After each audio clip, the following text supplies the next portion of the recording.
Ayan po guys. Ayan po guys. po guys. Ayan po si Kuya Kim nagtatanim ng sili. Ayan. Sili. Ito po for today's video. For today's video. For today's video, nagtatanim po siya ng sili. Siling tari po ang tawag dyan guys. Siling tari. Ayan, ito po. Siling tari. Then sa tamang-tama po yan.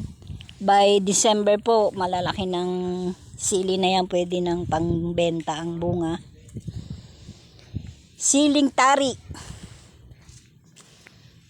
Ayan. Yan. Kaya po may ganito, yan po, daanan ng tubig. Tsaka syempre, tungtungan din ng mga namimitas ng bunga. Bunga agad no? Katatanim lang, bunga agad yung mindset, Syempre, mindset agad, bunga. Ayan po, dialysis patient yan, pero, ayan po, nagtatanim mo. Pakita ang pistula. Pakita ang pistula, pakita. Oh. Ayan po. Ang dialysis patient po 'yan.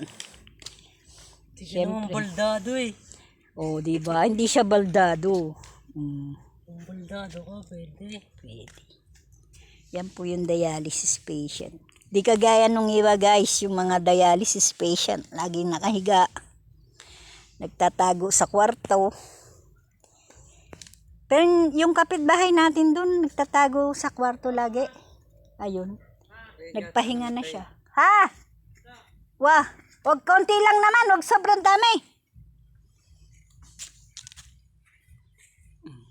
Ayan po. Okay. Pwede ka namang mabuhay ng normal bilang dialysis patient, pero syempre may konting pahinga lang din. Hindi naman sobrang pasasa ang katawan mo sa pagod. Ayan po ang kanyang siling tari. Taring pula. Siling pula. Di ba ni guys? Sakto lang itong dalawa. Sakto lang. Saktong? Dalawang tray. Yung tray. Oh. Dalawang tray. Magkano yan? 220 ang isang tray. 220. Bibili kayo sa akin, 250. Kaya na tayo magkano. Yung pa yung nun,